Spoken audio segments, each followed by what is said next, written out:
여호수아서 7장 13절에서 26절까지의 말씀, 우리 한 절씩 교도하겠습니다.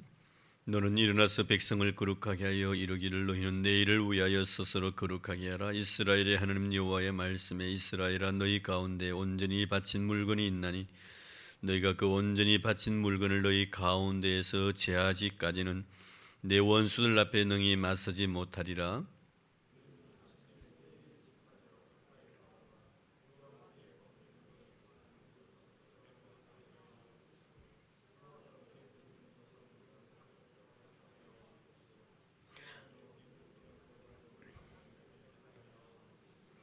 온전히 바친 물건을 가진 자로 뽑힌 자를 불사르되 그와 그의 모든 소유를 그리하라. 이는 여호와의 언약을 어기고 이스라엘 가운데에서 망령된 일을 행하였음이라 하셨더라.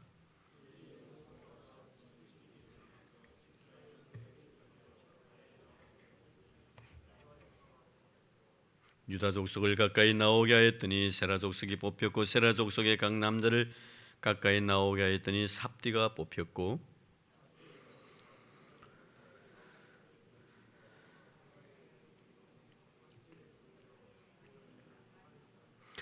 그러므로 여호수아가 아간에게 이르되 내 아들아 청하노니 이스라엘의 하나님 여호와께 영광을 돌려 그 앞에 자복하고 내가 행한 일을 내게 알게 하라. 그 일을 내게 숨기지 말라니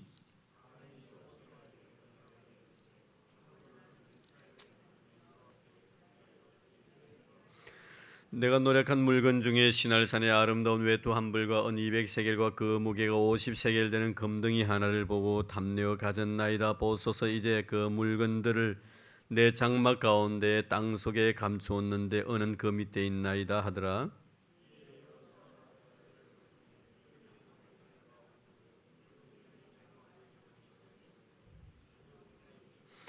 그들이 그것을 장막 가운데서 취하여 여호수아와 그 이스라엘 모든 자손에게 가지고 오매 그들이 그것을 여호와 앞에 쏟아 놓으니라.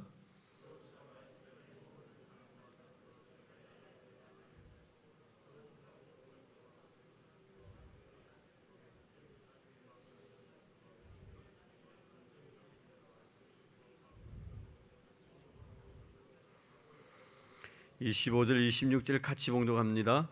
여호수아가 이르되 내가 어찌하여 우리를 괴롭게 하였느냐. 여호와께서 오늘 너를 괴롭게 하시리라 하니 온 이스라엘이 그를 돌로 치고 물건들도 돌로 치고 불사르고 그 위에 돌무더기를 크게 쌓았더니 오늘까지 있더라.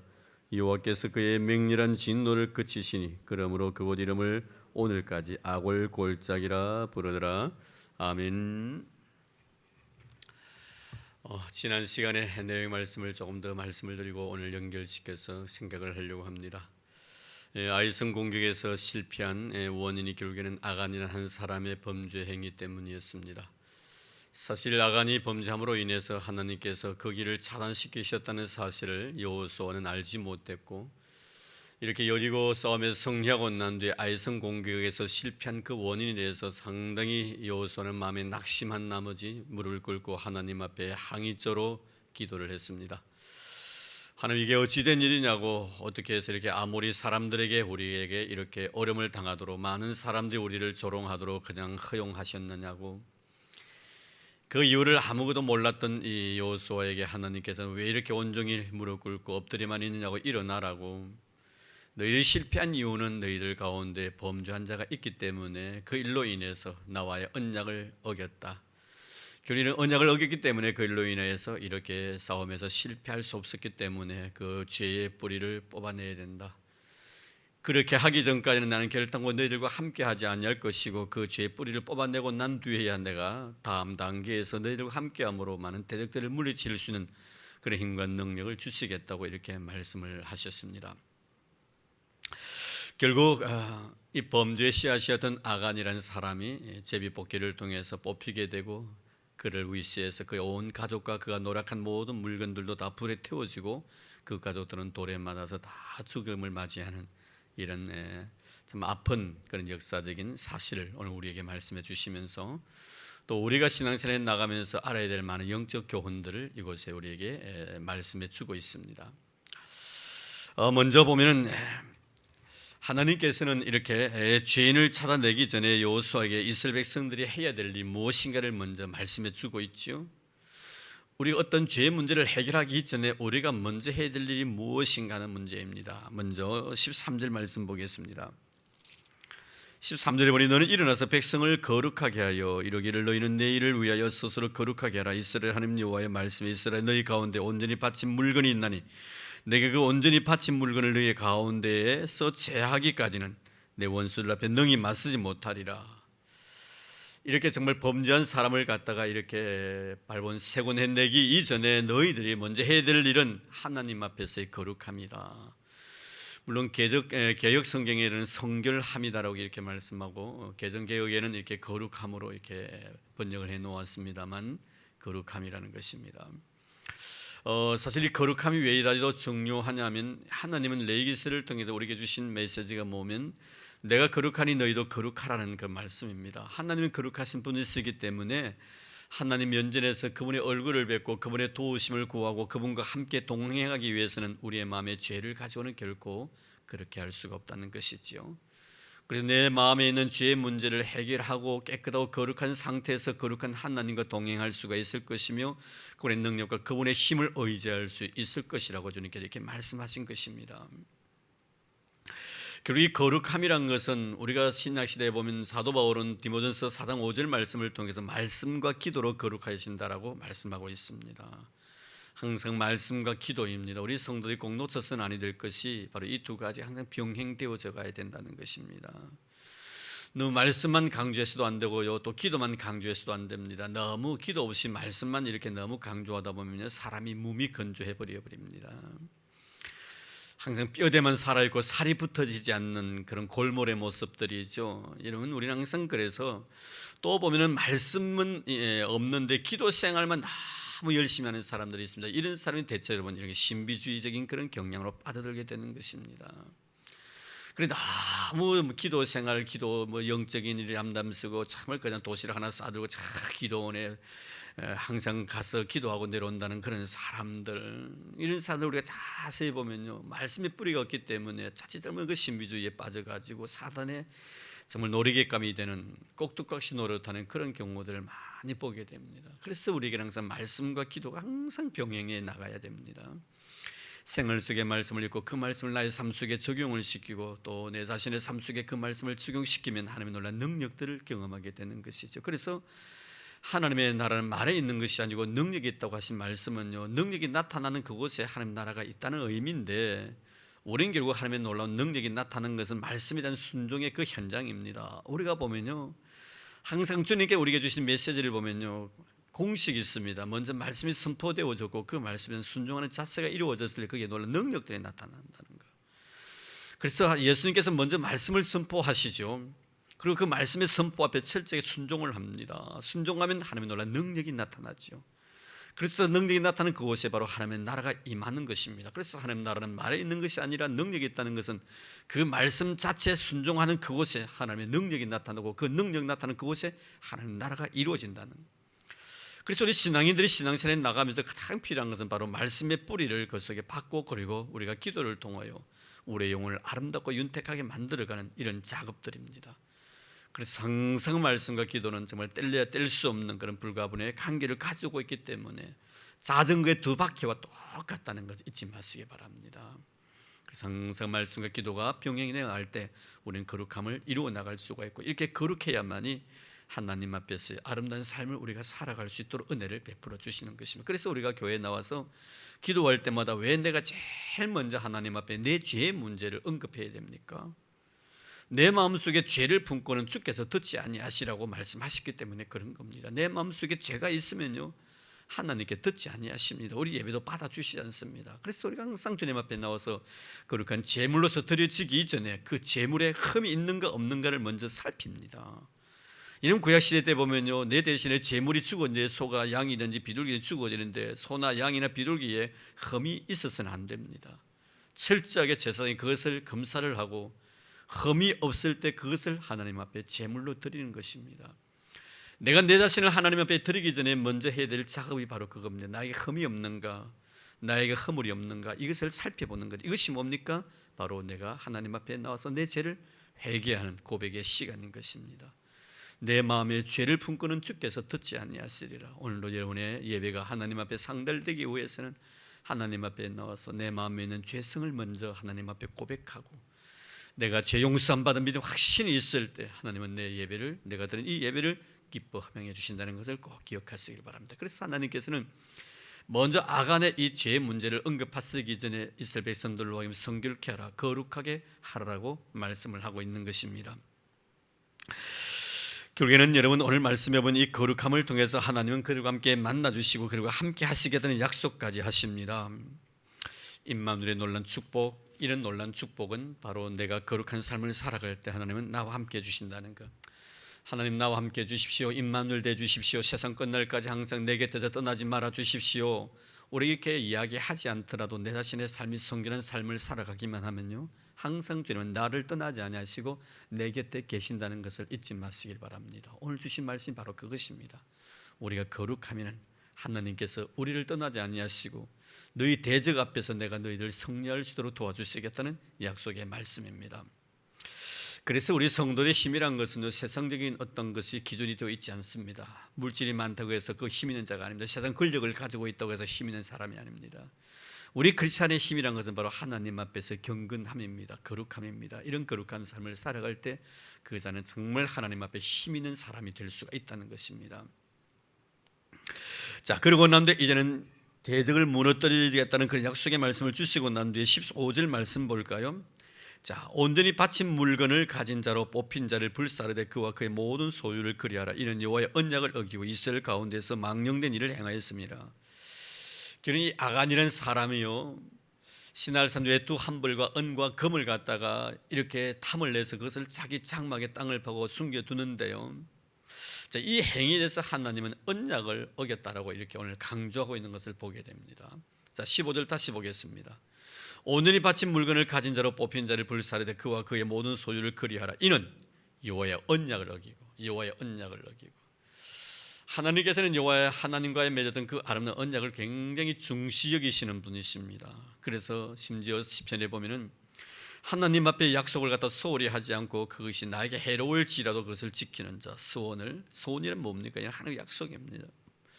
그 약속을 하나님 앞에서 어기지 않는 자는 바로 하나님의 거룩한 산에 거한다라고 말씀하고 있습니다. 주의 성산에 거할 자.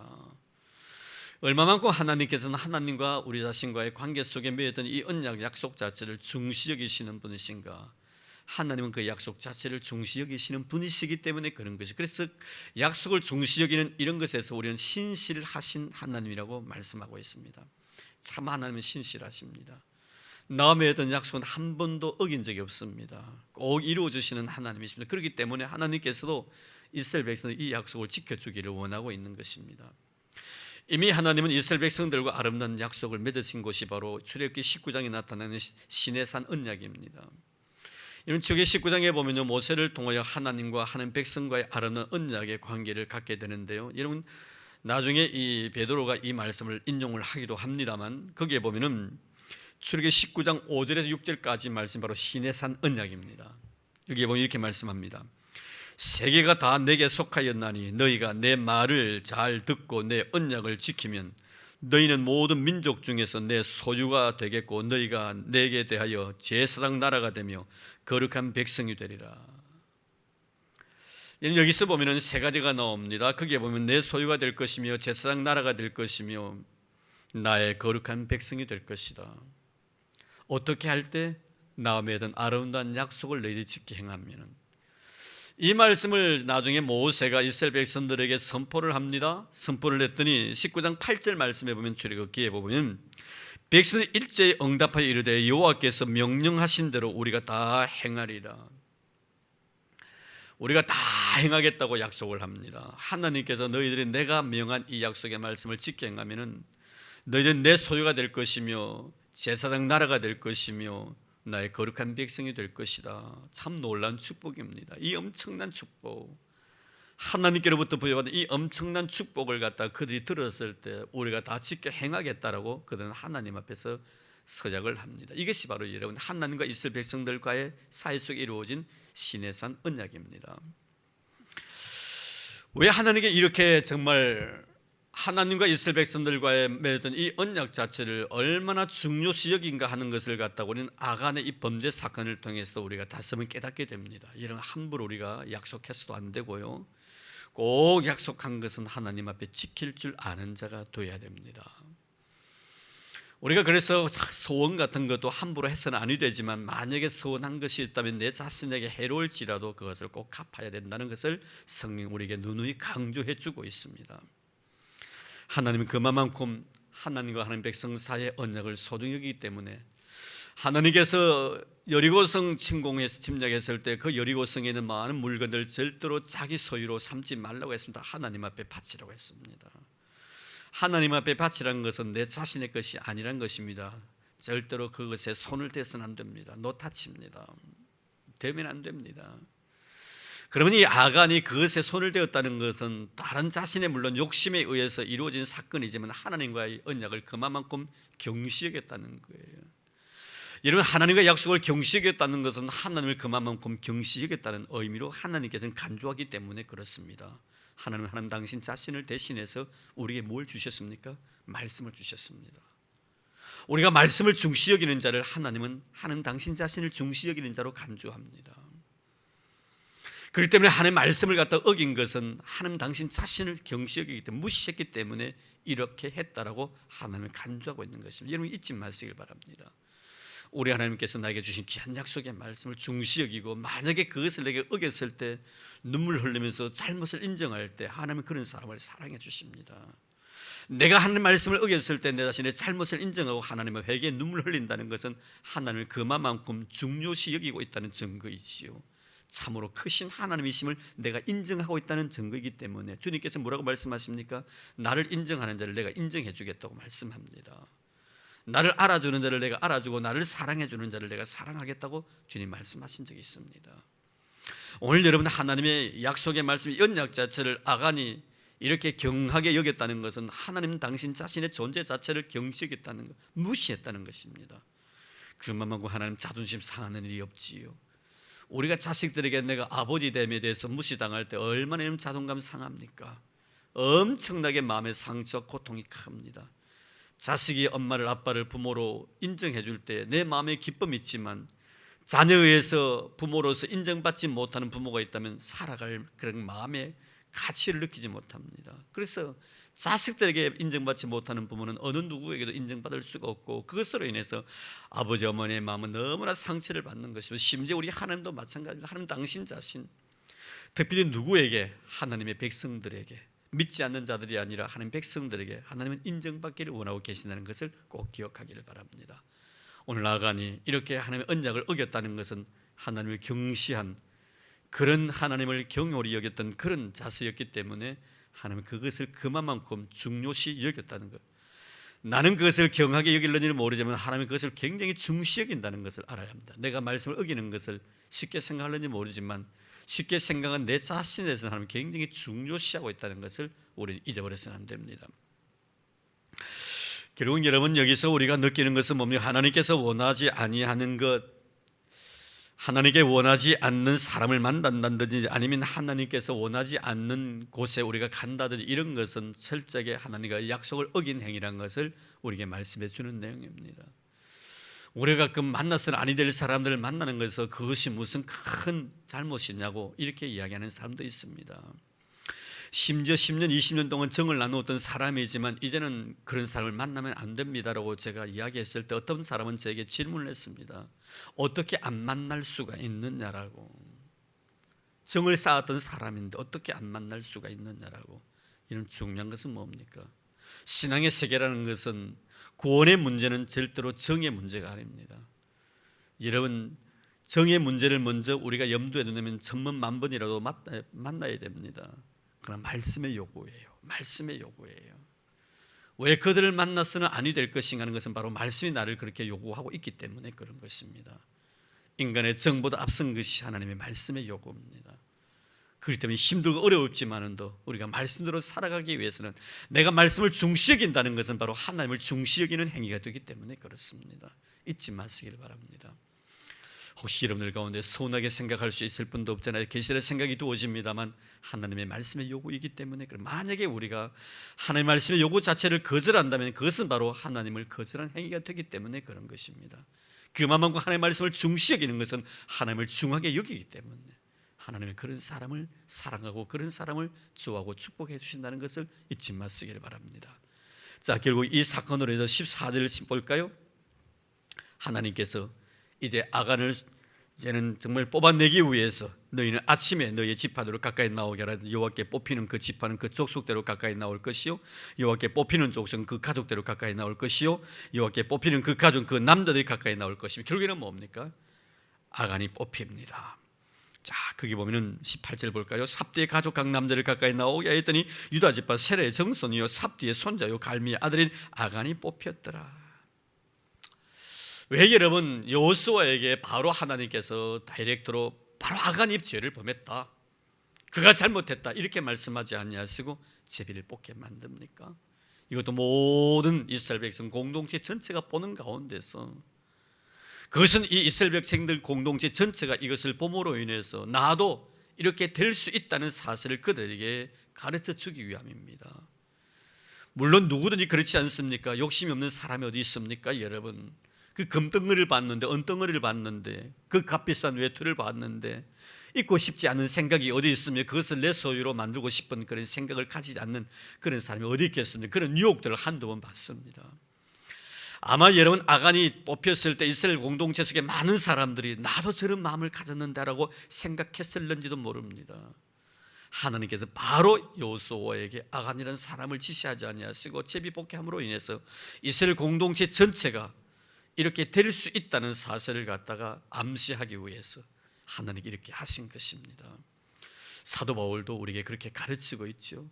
죄를 범하거든 정말 우리가 그 죄를 범하는 사람에게 관대한 마음을 가져야 되겠지만 너희들도 너희 자신들을 잘 살펴서 그런 자가 되지 않도록 조심하라, 이런 말씀을 하십니다. 그렇죠 여러분, 우리가 죄를 범하는 사람이 있거든 우리가 관대한 마음으로 그들을 용서해 줘야 되겠지만 항상 그런 것을 바라보면서 타산지석으로 삼아라는 것입니다. 타산지석으로 삼아라는, 내 자신의 삶 속에 그것을 적용시켜서 나도 그렇게 될 수 있다는 것을 항상 염두에 두어라. 그 다음에 두 번째로 한 가지 더 생각할 것은 뭡니까? 차츰차츰 좁혀집니다. 나중에 아간이 뽑히는 그 순간 속에서 하나님은 왜 이런 제도를 도입하십니까? 그에게 회개할 기회를 주시기 위함입니다. 여러분, 중요한 것은 바로 이거예요. 이렇게 회개할 수 있는 기회를 주셨음에도 불구하고 회개를 하지 않는다는 문제는 뭡니까? 회개하는 것도요 하나님이 은혜 베풀지 아니하시면 불가능한 거예요. 아무리 그에게 많은 회개의 기회를 주어도요 하나님 은혜 베풀지 아니하시면요 회개가 안 되는 거예요. 바로 이겁니다. 아간 보십시오. 끝까지 좁혀 들어오는데요 결국엔 자기가 뽑힙니다. 그러함에도 불구하고 회개가 안 되는 거예요. 나 같으면 아마 여러분 그렇게 생각할 거예요. 우리 아버지가 뽑혔다, 우리 가족 중에 우리 아버지가 뽑혔다, 그 다음에 내 차례예요. 아마 할아버지 정도가 뽑혀도요 내가 가슴이 뜨끔할 것 아닙니까? 그런데 아무렇지도 않는 거예요. 지금 서서히 좁혀와가지고 그 사람이 드러난도 아무렇지 않는 거예요. 왜 그렇습니까? 여러분, 이미 양심의 화인이 맞아졌기 때문에 그래요. 양심의 화인 맞은 자는요 죄를 지어도 그 죄의 아픔을 못 느낍니다. 고통을 못 느낍니다. 참 무서운 하나님의 심판입니다. 그래서 우리는 항상 하나님 앞에 감사해야 될 것은요 내가 생활 속에 자그마한 죄를 범했을 때 그 죄에 대해서 마음 아파하고 잘못을 인정할 수 있다는 것은 얼마나 크나큰 축복인가 하는 것을 알아야 합니다. 하나님의 은혜가 나에게서 떠나지 아니했다는 증거입니다. 여러분, 아간 보십시오. 끝까지 마지막 순간에 아간 자신이 뽑혀짐에도 불구하고 그는 회개할 기미가 전혀 없다는 것입니다. 버려진 자의 운명이지요. 하나님께로부터 버림을 당한 자의 운명입니다. 참 비참합니다. 이러지 아니해야 됩니다. 우리는 절대로 하나님 앞에 버려진 자가 되어서는 아니 되겠다는 이 귀한 사실을 오늘 말씀을 통하여 우리는 발견하게 되는 것입니다. 자, 결국 아간의 범죄로 인해서 아간이 정말 이런 게 처형을 받게 된 것이 바로 24절 마지막 26절까지 내용이 나타나 있습니다. 여러분, 여기서 중요한 것은 아간을 갖다가 이제는 처형을 하는데요 여호수아 입장에서는 어떻겠습니까? 같은 공동체 한 일원입니다. 많이 봤습니다. 참 소중한 사람입니다. 나에게서. 그러나 그렇게 자를 수밖에 없었던 이유가 무엇인가 하는 문제예요. 우리가 누구니 그렇습니다. 잘못한 사람이 결국에는 그것이 잘못이 발각되어지고 그 앞에서 신문을 받을 때 누구든지 내 마음속에 그에 대한 쉽게 말해서 이해하고자 동정하고자 원하는 그런 마음들이 다 있습니다. 처음에 그 죄가 발견되었을 때는 죽일 놈이라고 하지만 막상 그 사람이 사형장에 섰을 때 누구든지 내 마음속에 그에 대한 동정의 마음이 있습니다. 여러분 그렇지 않겠습니까? 여러분 아간이 지금 아골골짜기에 내 던짐을 받아서 돌멩이를 맞아 죽을 지경인데 그 가족들과 함께 마지막 죽음의 직전인데 모든 사람들이 바라볼 때 어떤 마음을 바라보았겠는가? 박수쳤겠습니까 여러분? 아니라고 생각이 되어집니다. 여수의 마음도 착잡했을 것입니다. 힘들었을 것입니다. 그러나 왜 이렇게까지 할 수밖에 없었다? 어찌 보면은 만약에 여러분 여기서 여호수아가 이렇게 행동하지 않냐고 만약에 그에게 관대한 마음을 베풀었다면은 여러분 누가 더 관대한 마음을 가진 겁니까? 하나님이 관대한 마음을 가진 것입니까? 여호수아가 더 관대한 마음을 가진 것입니까? 많은 사람들 생각할 거예요. 하나님은 분명히 저 사람을 죽이라고 했는데 여호수아는 좀 더 기회를 주자고 이야기를 합니다. 그럼 누가 더 관대한 거예요? 인간적인 측면에서 바라보면 하나님보다 여호수아가 더 관대했을 것입니다. 이런 중요한 것은 바로 이겁니다. 우리가 살아가면서 가끔 보면요, 내가 마치 하나님보다 관대한 사람인 것처럼 사랑이 많은 사람인 채 할 때가 참 많습니다. 하나님 저런 사람을 용서해 주지 말라고 했습니다. 용서해 주지 말라 하면은 내가 용서해 주지 말라는 사람을 용서해 주지 말아야지요. 하나님 용서해 주지 말라고 했는데 나는 어떻게 합니까? 용서해 줍니다. 그럼 하나님은 악인이 되고 나는 뭐가 됩니까? 선한 사람이 됩니다. 참으로 무서운 일이에요, 여러분. 하나님의 말씀을 어기가면서까지 용서하지 못하는 사람을 갖다가 용서한다는 것은 하나님을 자기 자신이 스스로 오버하려고 한다는 거예요. 얼마나 교만한 자인가를 알아야 합니다. 우리가 성경에 이런 사람이 한 사람이 있습니다. 바로 사울 왕입니다. 아말렉과의 전쟁에서요, 하나님이 그에게 뭐라고 말씀하십니까? 한 사람도 남겨두지 말라고 했습니다. 사울은 아말렉 왕을 죽이지 않습니다. 짐승들 다 죽이라고 했습니다. 짐승들을 살려두었습니다. 기름진 것들, 좋은 것들.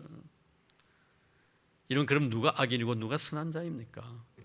하나님은 죽이라고 했는데 사울은 죽이지 않았습니다. 살려주었어요. 우리 인간적인 안목에서 바라보는 하나님은 참으로 잔인한 자인 것처럼 여겨지고 사울은 굉장히 관용이 있는 사람처럼 관대한 마음을 가진 사람인 것처럼 우리가 생각할 수가 있다는 것. 이걸 꼭 깨달아야 됩니다, 여러분. 절대로 하나님보다 내 자신이 사랑이 많다든지 관대하다는 그런 어떤 생각들은 추호도 가졌어도 아니 되겠지만 그런 행위 자체를 하나님께 그렇게 간주하고 있다는 거예요. 아골골짜기에서 아간을 죽이라면 죽여야 되는 거예요. 이게 바로 여러분 하나님의 말씀이에요. 내가 하나님의 말씀을 앞서서는 안 됩니다. 내 생각이나 내 감정을 하나님의 말씀 앞에 개입시켜서는 안 됩니다. 그렇지 않습니까, 여러분? 인사도 하지 말고 드리지도 말라고 했습니다. 인사도 하지 말고 드리지 말아야 됩니다. 왜 드립니까, 여러분? 내가 그 마음으로 관대합니까, 여러분? 하나님이 하시지 말라고 하면 안 해야지요. 그렇지 않습니까, 여러분? 오랫동안 사귀는데 어떻게 그 사람과 관계를 끊을 수가 있습니까? 끊으라면 끊어야 됩니다. 여러분 스스로 굉장히 동정심 있고요, 긍휼 있고 사랑이 넘치는 그런 사람으로 착각하지 마시길 바랍니다. 하나님 싫어하십니다.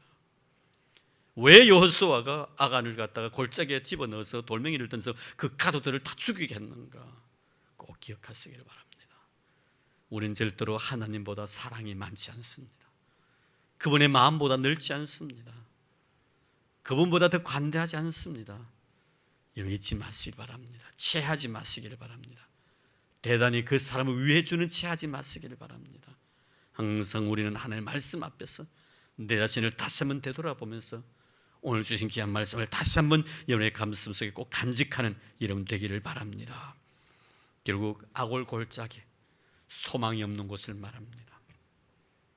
하나님께로부터 버림을 당하는 소망이 없습니다. 여러분 소망 없습니다. 희망이 없습니다. 그렇죠, 여러분. 하나님의 말씀을 어기고 하나님과 언약을 너무 경시 여겼던 이 아간, 결국 하나님과 약속의 말씀을 경시했다는 것은 하나님을 그만큼 가볍게 생각했다는 것입니다. 이런 자를 절대로 용납지 않습니다. 아간뿐만이 아닙니다. 오늘 정말 하나님께 나에게 주신 귀한 말씀을 내가 경시 여긴다면 하나님은 그런 자를 결단코 용납지 아니하실 것입니다.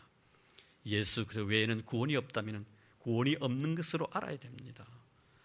여러분, 그런데 다른 것을 통해 내가 만약에 구원을 받는 길이 있다고 생각하면 그것은 바로 하나님의 말씀을 경시 여기는 행위가 되기 때문에 그런 자들을 절대로 하나님 용납지 않습니다. 악을 골짜기에 내던져버립니다. 소망이 없도록 만들어버린다는 것을 우리는 알아야 합니다. 자, 그러고 난 뒤에 마지막 말씀 뭐라고 합니까? 7장 26절 말씀 이렇게 말씀합니다. 그 후에 돌 무더기를 크게 쌓았더니 오늘까지 있더라. 여호와께서 그의 맹렬한 진노를 그치시니 이스라엘 백성은 몰랐습니다. 이 사건을 통해서 이렇게 하나님께서 진노를 맹렬히 쏟아부었다는 사실을 그들은 알지 못했습니다. 가볍게 생각했다는 거예요. 아간의 범죄 사건 자체를 너무 가볍게 생각했다는 거예요. 그런데 하나님은 굉장히 진노를 맹렬히 쏟아부어 맹렬히 진노했다고 말씀하고 있습니다. 그 진노를 거쳤다. 얼마나 진노하셨다는 것을 우리는 알아야 합니다. 하나님의 마음을 여기 자세히 우리에게 설명해 주고 있습니다. 언약을 가볍게 생각하는 자, 즉 하나님의 말씀을 갖다가 경히 여기는 자에 대해서는 하나님 맹렬히 진노하신다는 것 꼭 기억하시길 바랍니다. 오늘 우리는 은혜 시대에 살아가고 있기 때문에 하나님께 은혜 베푸셔서 이 자리에 앉아 있습니다. 다시 한번 우리는 하나님의 거룩한 말씀을 되새겨 보면서 하나님의 약속의 말씀을 절대로 경시 여기는 우리가 아니라 그 약속의 말씀을 생명처럼 여기고 그 말씀을 내가 어겼을 때는 눈물 흘리면서 회개하는 이런 마음이 있을 때 하나님의 자비와 긍휼은 우리 가운데서 떠나지 아니할 것입니다. 오늘도 하나님 주신 말씀을 늘 가슴에 안고 감사하는 저와 여러분의 삶이 되기를 주의 이름으로 축원합니다. 기도하겠습니다. 하나님 아버지 감사합니다. 고맙습니다. 오늘 아간 사건을